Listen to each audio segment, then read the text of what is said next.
I didn't think spending extra money on a helmet would really make that big of a difference, but here's what surprised me. This is the HJC RPHA 1N. It's a fully FIM certified race helmet. I decided to start doing a series of highlighting some of the top level race helmets on the market. I've worn many, if not all, the top level race helmets that are on the market right now. I will be giving my full review on all these different helmets. HJC helmets do run a little smaller than most other brands that I've dealt with, so keep that in mind when you're looking at buying one of these helmets. Make sure you measure your head and check your size to the sizing charts on their websites or wherever you're buying from. I want to give a shout out to my friends over at Cardo. I'm partnered with them. I use the PackTalk Pro on almost all my helmets. I use these second helmet kits for all of my helmets so that I can easily swap my head unit in between the helmets. Go over and check them out. Use a code Scotty's Moto Garage for a discount. I do a lot of commuting. I do all different kinds of riding, from the track to commuting to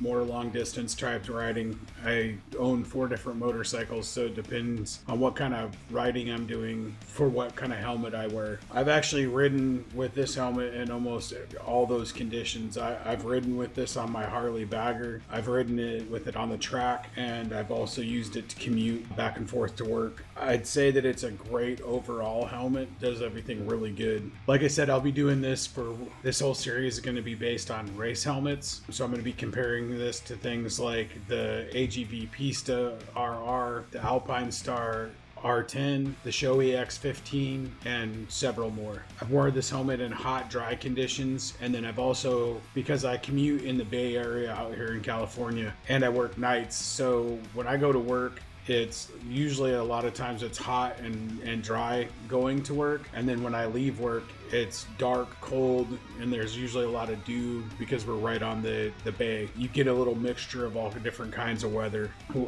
riding these conditions. And as I said, I've also wore it on the track as well, so, and in the hot and cold on the track. So this HJC helmet was my first helmet where I always kind of wondered, is it really worth spending the extra money to buy, you know, the more expensive helmets? Because most of the helmets that I bought, I think at the time when I bought this helmet, I think the most I'd spent on a helmet was $250 something around that range. And I was like, you know, is it really worth spending the extra money to get, you know, one of the top of the line helmets, or is it just a bunch of, you know, people clout chasing? Or, you know, I didn't really know that much about the helmets. I knew that, you know, obviously racers wore good quality helmets, you know, but like I was like, do I really need that, being mainly a street rider and occasionally going to the track and stuff like that? So that's what started me out going down this road. And so this was my first helmet that I purchased that was a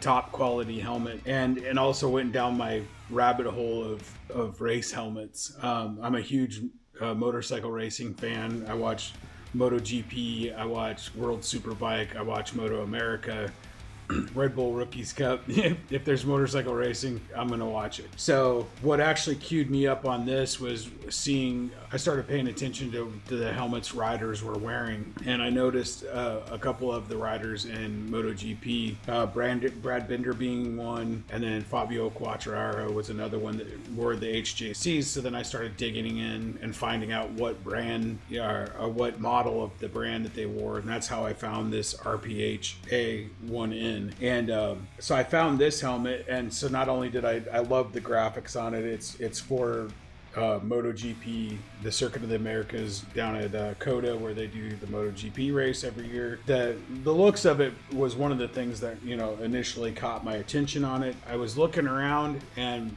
one of the things that I will say is, if you pay attention and watch sales and things like that, you can get a lot of these helmets for a lot less than, you know, what they were either originally sold for, or, you know, stuff like that. Because I think this helmet is no longer available cool as far as this actual graphics. I mean, you might be able to still find it in a few places, but I got it on a closeout. They weren't making them anymore. You can still obviously get this model, just different graphics. These normally go for in the $950 range, somewhere in there. I think some places, obviously, it depends on where you shop, but around $1,000 basically. And I think I got it on sale on a closeout for $630, $650, somewhere in there. I was like, you know what? That was a lot more than I've ever spent on a helmet. So I was like, screw it. I'm just going to do it. I don't know if it was a good thing or not, because it kind of, like I said, it got me going down this rabbit hole where like I just wanted to try all the helmets and see exactly what they all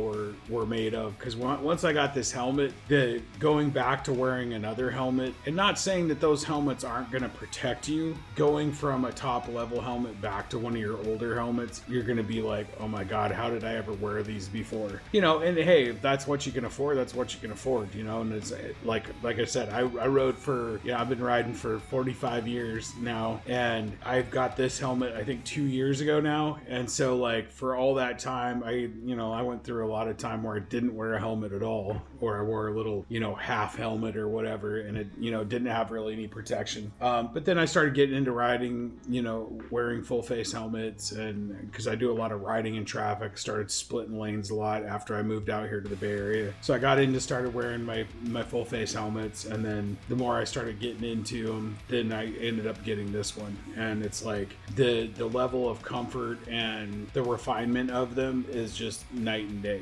So the one big takeaway I take from this is that you get what you pay for when it comes to motorcycle helmets. Granted, there's some that I think are overpriced, and I'll touch on that in some of these. I think this is one of the ones where I think it's worth the money that they're charging for it. It's an excellent helmet. So like I was saying, this is mainly a race helmet, but of all the race helmets that I've tried, this is one of the ones that I would rate higher up on the comfort. It's pretty quiet for being a race helmet. I'm not going to get into all the nitty-gritty specifics about the specs and stuff. If you want to dig into those, then that's, you have the internet, you can Google it just as well as I can. I just wanted to touch on the things that, like, what caught my eye about it and what I've liked about wearing it so far, and there's a couple of things that I haven't been as excited about that I will bring up on talking about it. But I just want to hit the stuff that, like, if I was thinking about buying this helmet, what would I care about? One of the good things about it is I love the vents. It's got a ton of vents. So you have two upper vents up in here in the front, and then you have one little smaller vent here in the middle. You have two chin ones, one up top and one below. So if you open all these up, you get a ton of airflow. Now, when you do that, it is going to make it a little louder. But I've moto vlogged with this helmet before, and if you shut down all the vents, then it's pretty quiet for a race helmet. This one's up on pretty high on the list for the quietness. I'm probably going to do like a score at the end of the video. I'm still working on figuring out exactly how I'm going to do that, but I wanted to get this part of the video shot. The good thing is especially these bigger vents, these two here and this one, they're all really easy to manipulate them with gloves on. The only ones that I would say that are a little bit more of a pain is this one here, because even though it makes a loud click when you're riding and it's, there's the wind noise and stuff, it's kind of hard to, for one thing, it's kind of hard to flip it with gloves on. And then I can't remember whether I have it open or closed. And same with this bottom one down here. I noticed a lot of times I'll come home and it'll be opposite of what I'll think I have it closed and it's open on both of these ones here. But those usually I'll set those before the ride. Most of the time if I'm moto vlogging, I don't have these open, especially in the nose section, because that's where my mics are inside my helmet. So I definitely usually have those closed. Usually if I'm moto vlogging, I close all of them if I can, unless it starts getting too crazy hot. And then if it does, then I'll usually reach up with my gloves and I'll open these upper ones open, and then that's it.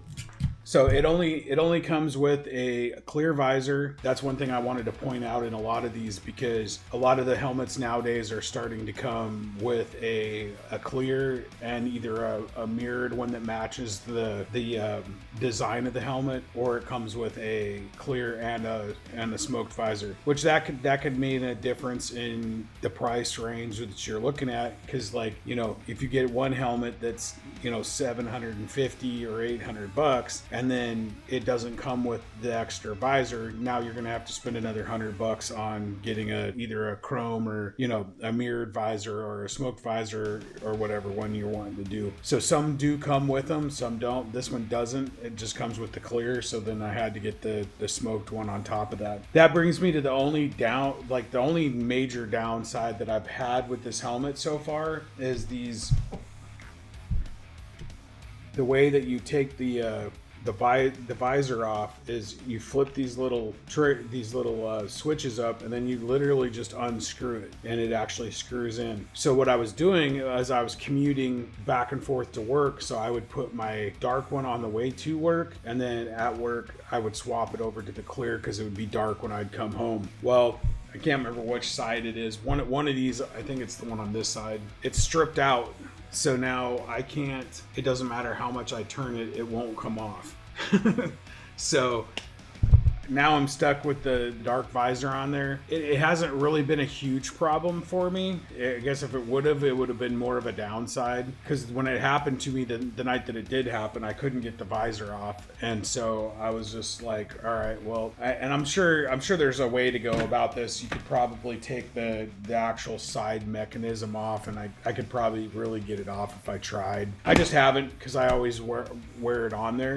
One thing I learned riding home that night was that this one isn't a super dark tinted, and so I could see fine going home. And then on top of that, since I work nights, I'm always coming home opposite of traffic, and there's just like a constant stream of headlights coming the other way. And I noticed that I was actually more comfortable and could see better with my tinted visor on. Ever since then, I've just kind of always ran with it on when I wear this helmet. Most of my other helmets have either a mirrored visor or a dark visor. And I've only ran into one helmet that's given me an issue with being able to see at night with the dark visor on, and I'll get to that when I do that review. So I run at night with the dark visor on it all the time, and I can see fine. I don't have any issues with it at all. But that's the only downside to this, is because this is the only one that I've had that it actually screwed in and out. So I don't know if they just didn't expect you to like screw it in and out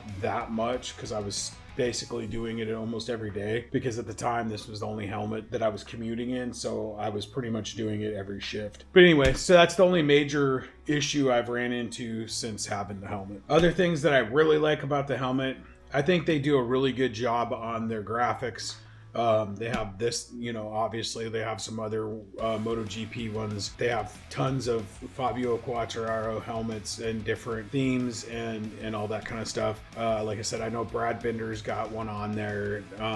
They got some other ones. Plus they have some other, like, I think they have a thing with Marvel, Venom, the Joker. So they got just plain colors if you know, the graphics is really what caught my attention on this helmet. I love the graphics on this helmet. The visor is super sturdy. It does have where you can put the visor up and it'll stay. It's not super strong though, so like if you put it partially up and you start riding, it'll blow it down, which sometimes that can be nice. Sometimes it can be a pain in the butt, because like once you get off the freeway and you're like riding from light to light, a lot of times I like to like pop it open just a little bit, and the wind, even just a little bit of wind will blow it shut, unless you put it like quite a bit up. Like if I put it up like this high, it'll stay there. But other than that, if you try to have it just cracked open, it'll just blow shut. One of the cool things it does have though is, so when you push it down, there's a nice click when it actually clicks shut. But then it actually has a lock right here, so you can actually push this over, which will not only lock this to where it can't come up, but it also kind of tighten it down even more. As you push it over, it kind of tightens it down even more so that you don't get any whistling or any of that kind of stuff. Now, that's one thing I did learn though, is paying attention to where that is, because I was riding to work one day and somehow I bumped this over, And so I was trying to get it to close, and it wouldn't close, and it was whistling, and I was like, man, what is going on with this helmet? But then I realized that I had this pushed over, so then once I pushed it over, got it locked in, and then I could push it back over and lock. I don't usually lock it a lot, just because like I said, I do a lot of commuting type stuff. So where I'm like, going from where there's stoplights to not stoplights. And so I usually have it unlocked just so I can pop it open if I want to.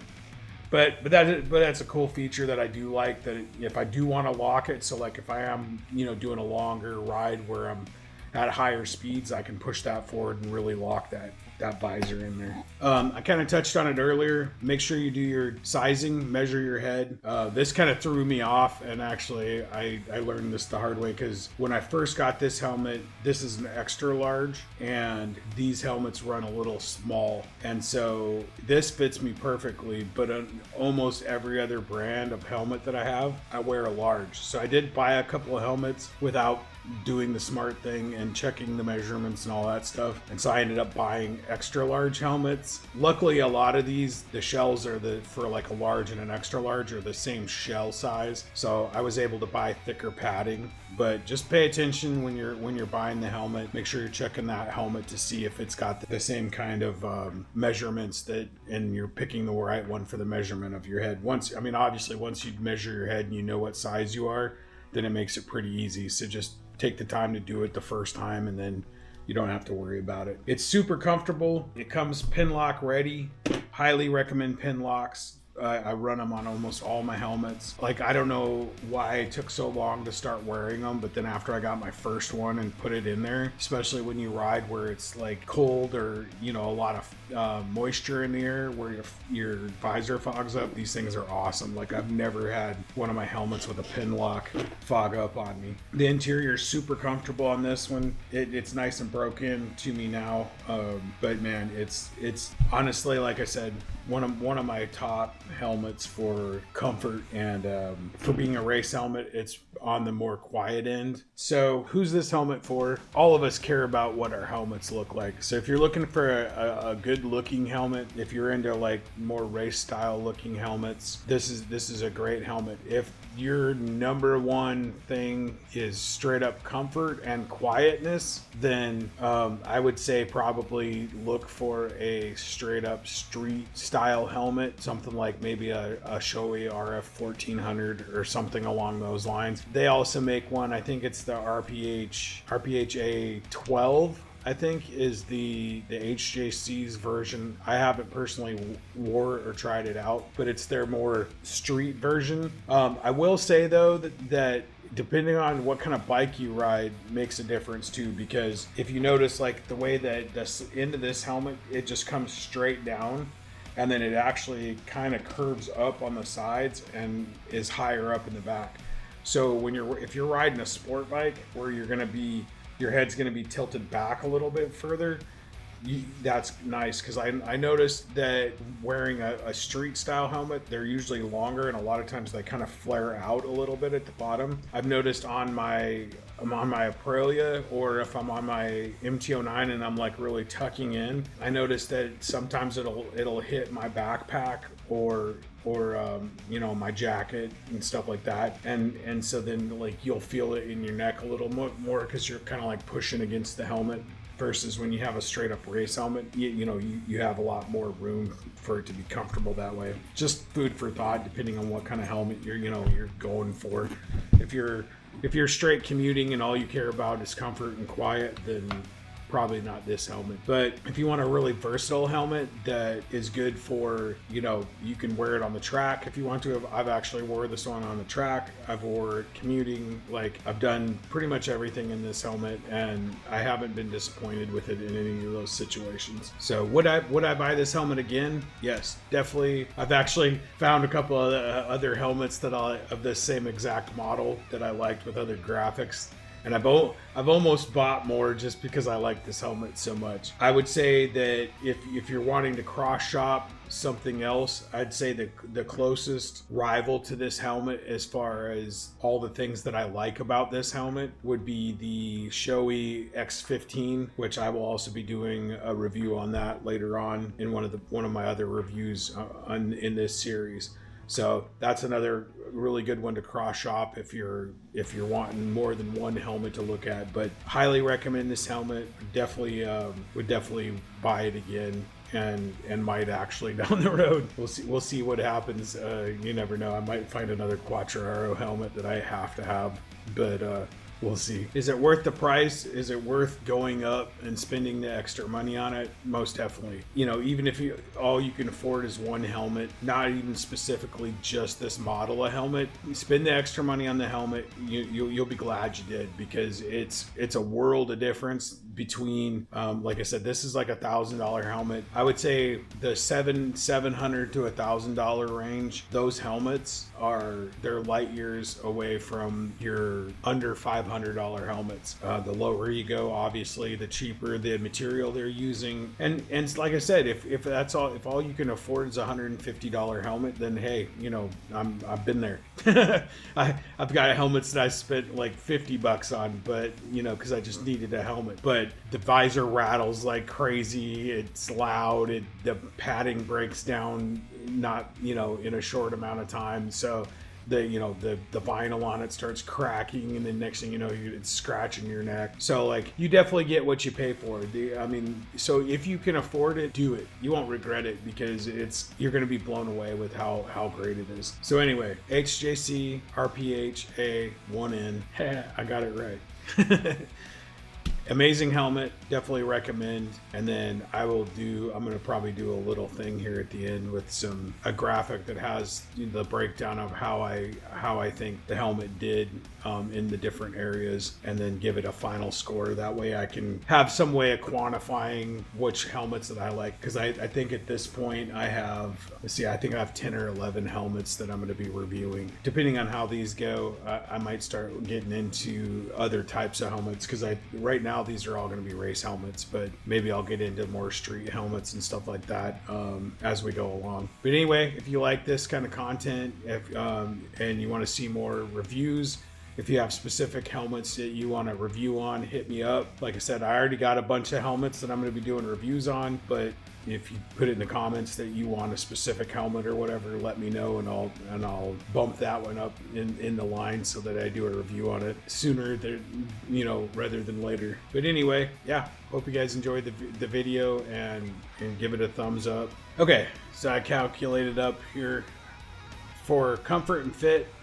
Out of 10, I'm going to give it an 8.5. Super comfortable, fits great. Make sure you check the size. That was the only thing I was going to say about that. Ventilation, I'm going to give it an 8. The only thing I knocked it down on ventilation for is the 2 vents that are a little harder to hit with your gloves on. Noise level, I'm giving it a 7, which is actually pretty high, I think, for a race helmet, because I got a couple of race helmets that I've tried that are super loud. So considering it's a race helmet, 7's very good. Visibility, I'm going to give it a 7. It's got a good viewpoint. Weight, I'm going to give it a 7. It's a little on the heavier side when it comes to race helmets. That's the only reason it didn't get a higher rating in that area. Comm setup, I put it as an 8.5. It's really easy to hook up the Cardo to it. I had a Cena hooked up to it at one time before I changed over to Cardo, and so it doesn't matter, pretty much whatever kind you want to put on there, it hooks up good. Moto vlogging setup, again, I gave it an 8.5, which is on the high end for a race helmet. I've done a lot of vlogging in this helmet, and it actually did a really good job of not being too loud and making the moto vlog setup pretty easy. Features, I gave it a 6. The main reason I gave it the 6 on that is the fact that I don't like how the visor works, and obviously the thing's stripped out within less than a year of owning it. So that's the only thing that I really marked it down on was that. Value, I gave it an 8. It's up there. I think it's a great value for the money. And then I also gave it an 8 for durability. So that's giving it an overall score of 76.5. And we'll see how it ends up stacking up against some of the other big hitters in this category. So stay tuned and we'll see how all these play out. Hey everyone, thanks so much for watching this video. If you enjoyed it, make sure to give us a thumbs up and hit that subscribe button if you haven't already. It really helps out the channel and keeps you updated on all our latest content.